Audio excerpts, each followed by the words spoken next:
Welcome to the segment where I review movies past and present, examining them from a variety of perspectives, including the subjective, psychological, and personal.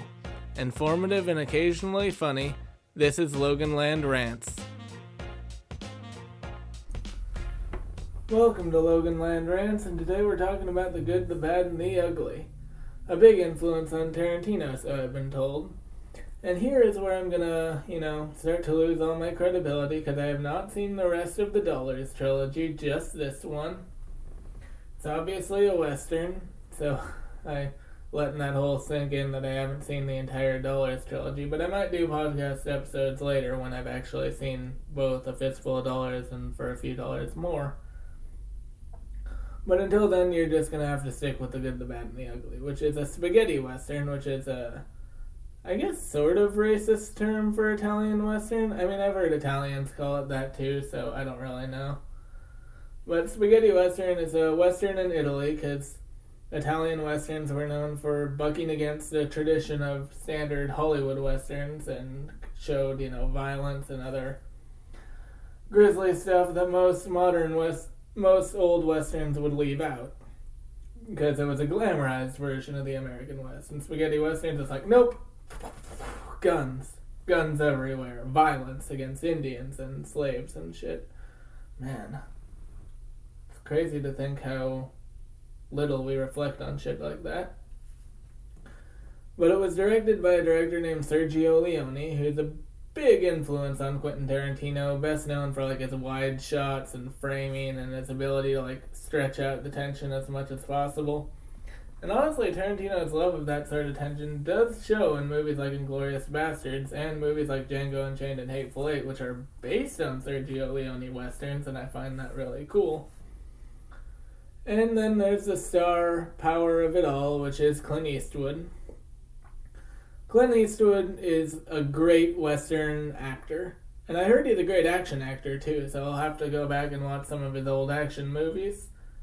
And I heard he's an okay-ish director. It depends on the movie, apparently.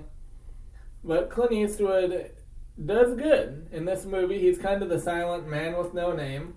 And another name for the Dollars trilogy is the Man with No Name trilogy, which I think is important to note. However, in each movie, I did hear he does have a name. In this movie, he's Blondie.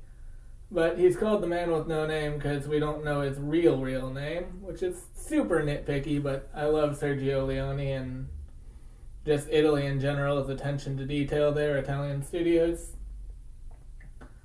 And the acting is obviously predictably great. Sergio Leone gets good, tense performances in everything from the final action scene to small character-driven moments.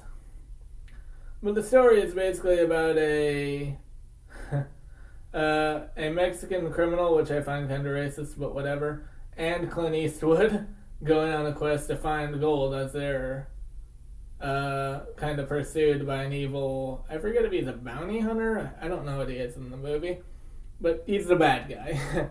I think that's important to note. Just the bad guy, worth noting. But Clint Eastwood is obviously the hero and has a great moment at the end that I think is great.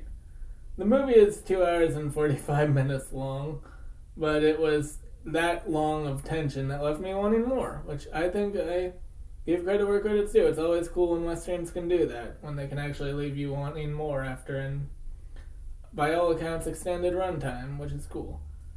And the film is visually well framed, not just well framed, but it shows the West in grim details that are still really effective, and I love it.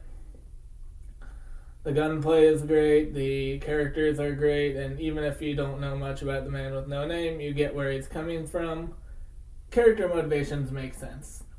However, if you're not a fan of, longer movies, or even just not a fan of westerns in general, because sadly, westerns are kind of a dead medium now, or at least a dead genre. And I think that's unfortunate, because a lot of westerns, whether they glamorize the West or show the dark realities of them, normally they're pretty good. Which I find really unfortunate that they're pretty much relegated to Tarantino or superhero parodies like Logan, which was secretly a Western, crazily enough. But unfortunately, I was looking over at my timer on the floor. that's pretty much all I had. You can feel free to like, subscribe, pledge to my Patreon, usual stuff, and if you have any more questions, feel free to ask them, unless they're racist, as I mentioned before. And I'll see you next week with a new podcast. This is the last one I'm recording today. I recorded 3 today, including this one. And I'll see you next week with a podcast. Could be this one, could be the one after, or the one before. Bye.